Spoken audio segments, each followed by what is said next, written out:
కేసీఆర్ అనే వ్యక్తి మొత్తం దేశం మొత్తంలో ఒక ఉద్యమ నాయకుడు ఇట్లా ఇట్లా వెలిగిపోతున్న ఒక జ్యోతి లెక్క కనబడుతున్నారు. ఆ టైంలో మంచి మంచోళ్ళు కేసీఆర్ గారిని సపోర్ట్ చేయడానికి కానీ కేసీఆర్ గారి చేయి తలకాయ మీద పెట్టమని అడగడానికి కానీ వచ్చారు.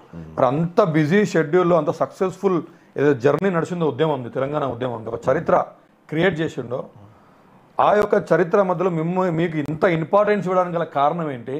మీరు దాన్ని నెగ్లెక్ట్ చేసి నాకు అవసరం లేదు అని చెప్పి మరి అంత హైప్ ఉన్నటువంటి టైంలో దాన్ని వదులుకోవడానికి కారణం ఏంటి? ఒకటి ఏంటంటే కేసీఆర్ గురించి మీకు పూర్తిగా తెలుసుకోవాలి.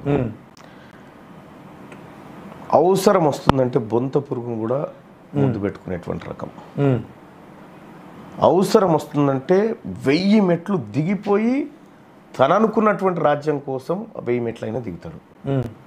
సో ప్రజలంతా ఒకానొక సందర్భంలో V6 తీన్మార్ ముంగట ఇట్లా ఆశ్చర్యపోయి చూసి మొత్తం అదొక అంతరంగాల సీరియల్ లెక్క ప్రతి ఇంట్లో మోగుతూ ఉంటే అందులో ఉన్నటువంటి ఒక క్యారెక్టర్ ఈయన పక్క పొంటి నిలబడ్డప్పుడు ఆటోమేటిక్గా అంటే సహజంగా ఎవరికైనా ఉంటుంది అది కావాలనుకున్న కేసీఆర్. అంటే మల్లన్న ఎమ్మెల్యే చేయడం ఇంకోటి చేయడం కాదు, ఈ క్యారెక్టర్ నాకు ప్రచారానికి కావాలి అనేది ఆయనకు అది నాకు అర్థమైంది.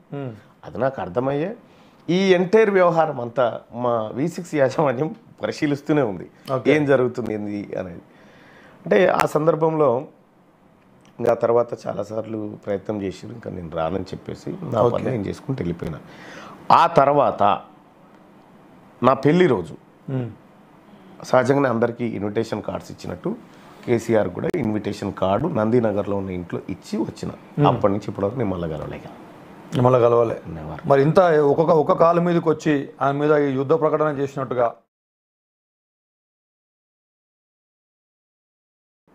ఈ బీఆర్ఎస్ పార్టీ ఓడిపోయేంత వరకు చూస్తే మీరు ఒంటి కాలం మీద నిలబడి మొత్తం ఏదో పగబట్టినట్టుగా వాళ్ళు చేసిన ఏది కనబడలేదు. కేవలం ప్రతి దాంట్లో కూడా అంటే చూసే కోణంలోనే ఉంటుంది అంటారు కదా, మీరు చేసింది ప్రజలకు మాకు ఇట్లా కనబడ్డది అంటే ప్రతి దాంట్లో ఏదో ఒక నెగిటివ్ వెతుకుతారు. ఎందుకు అంటే కేసీఆర్ గవర్నమెంట్లో పాజిటివ్స్ ఏం జరగలేదంటారా మీ దృష్టిలో? అంటే ఒకటి ఏం చెప్తా అంటే మీరు చూసేటువంటి యాంగిల్ ఎట్లుంటుందో నాకు తెలియదు. అదే ఇప్పుడు ఆకాశం వైపు చూసినప్పుడు అక్కడ ఉండేటువంటి మేఘాల్లో ఒక ఆయనకు అల్లా కనిపిస్తాడు, ఒక ఆయనకు శంకరుడు కనిపిస్తాడు, ఒక ఆయనకు మర్రి చెట్టు కనిపిస్తుంది. అంటే ఎవరు చూసే విధానాన్ని బట్టి అది ఉంటుంది. నేను ఒక జర్నలిస్ట్గా ఏ అంశాన్ని చూడాలనుకుంటా అంటే మాలాంటి వాళ్ళకి ఒక అంశం తెర మీదకి వచ్చినప్పుడు మాలాంటి అంటే జర్నలిస్టులు, ఓకే మాలాంటి జర్నలిస్టులు అంటే ఒక అంశం తెర మీదకి వచ్చినప్పుడు దానివల్ల జరిగే ఇంపాక్టు దానివల్ల ప్రయోజనము ఇవన్నీ బేరీజ్లు వేసుకొని మాట్లాడతాం. ఒట్టిగానే నోటి మాటగా మాట్లాడేటువంటి చాలా తక్కువ ఉంటాయి. ఓకే, అయితే కేసీఆర్లో ఏమీ మంచిగా అనిపించలేదంటే నేను అనేక ఇంటర్వ్యూలో చెప్పిన కేసీఆర్ కేవలం మంచి ఉద్యమకారుడు మాత్రమే, మంచి పరిపాలకుడు కాదు. అతనికి ఆర్థిక నియంత్రణ లేదు, అతను తీసుకున్నటువంటి నిర్ణయాలకు మాత్రమే వ్యతిరేకం. ఆ 45 కిలోల శరీరంతో నాకు పంచాయతీ లేదని 1000 మాటలు చెప్పిన. కాబట్టి కేసీఆర్ కోణం తీసుకున్నటువంటి నిర్ణయాలలో లోపాలే కదా మేము ఎత్తి చూపేది, మా పనే అది కదా. ఓకే, కాబట్టి అదే చేసినాం.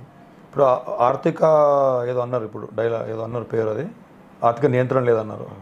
మరి ఇప్పుడు ఎకనామికల్ అనాలిటిస్ట్ అన్నీ మనం చూస్తే పర్ క్యాపిటా కావచ్చు వాళ్ళు చూపిస్తుర్రు, జీడిపి వాళ్ళు చూపిస్తుర్రు, గ్రోత్ ఏముందో చూపిస్తుర్రు, అవునా కదా?